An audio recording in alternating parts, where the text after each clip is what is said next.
Okay, so how we can draw V output versus V input plot for a simple BJT amplifier? Let us quickly answer this. So in this BJT amplifier, we have a supply VCC connected through this RC through this collector terminal, and we have at the base we have a small signal voltage V input and one biasing VBB. So there is no RE, and this is simple one. We will see when there is a RE, that is more conceptual and more difficult one. We will see that too. So let us answer this one. So for this we will apply KVL here. Okay, so if you apply KVL, then what we will get, we are going to get VCC minus IC RC minus V output equals to 0. Okay, so from this V output is going to be VCC minus IC RC.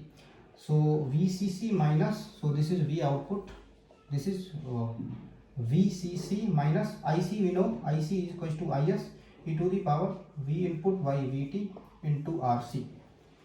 Okay, so this is the relation between V input and V output. So if V input is 0, then what will happen? This V input is 0, this diode, there is a diode actually. So this transistor is in cutoff region and the current IC. So if V input is 0, then what will happen?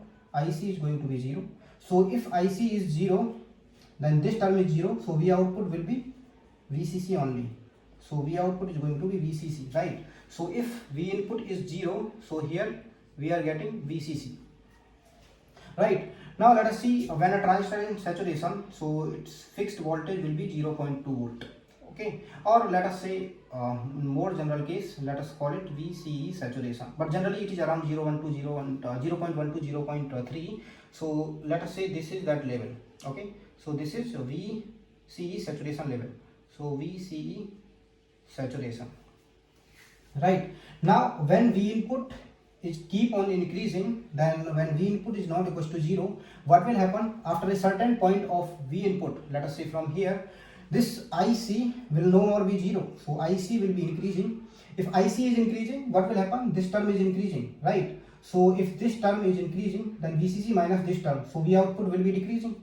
Okay, so V output will be decreasing in non-linear way. Why in non-linear way? Because this IC is related to this V in non-linear way, in exponential way. Okay, so this V output, or we can say this is VCE, will also be decreasing in non-linear way, and after a certain point when this VCE keep on decreasing, and then when VCE is reaching nearby equals to VCE saturation, then this VCE saturation will be fixed to this VC saturation, and after that it won't be decreasing, right? So this was a simple one, and this is how we could draw V output versus V input plot for this simple BJT amplifier.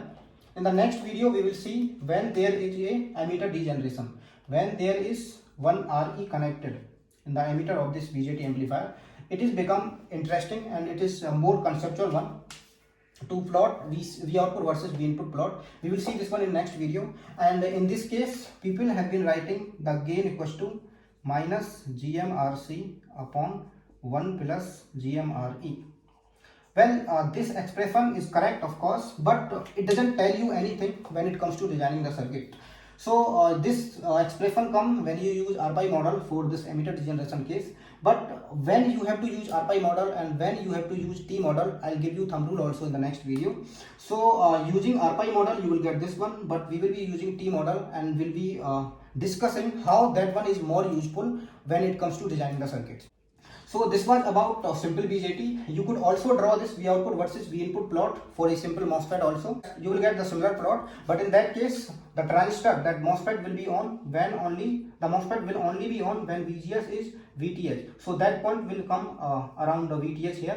After that transistor will be on, current will start increasing and that term will be decreasing. So similar plot you will be getting for MOSFET also. So this was all about this short video. If you think the content I am providing is helpful for you and you find this video informative, then please like the video, and if you are new to the channel, don't forget to subscribe it. Thank you.